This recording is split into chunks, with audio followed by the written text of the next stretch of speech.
આ સાથે સાથે આજે રાજ્યની કેબિનેટ બેઠકમાં મુખ્યમંત્રી શ્રી દ્વારા એક ખૂબ મહત્વનો નિર્ણય લેવામાં આવ્યો છે। આ નિર્ણય છે રાજ્યમાં જે કોઈ ક્ષેત્રમાં વરસાદ ઓછો પડ્યો હોય અને એ ક્ષેત્રમાં જ્યાં પશુધનો, ગૌશાલાઓ, પાંજરાપોળો અને પશુધનના રક્ષણ માટે એને ખાદ ખોરાકી માટે ખાસ કરીને ઘાસચારાની કોઈ તકલીફ ના પડે તે માટે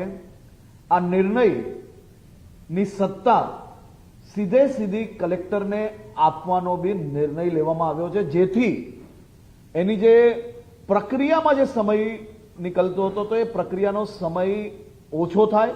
અને ઝડપથી કલેક્ટર ડાયરેક્ટ પોતાના જિલ્લામાં પરિસ્થિતિના આધારે નિર્ણય લઈ શકે તે માટે આ નિર્ણય લેવામાં આવ્યો છે। આજે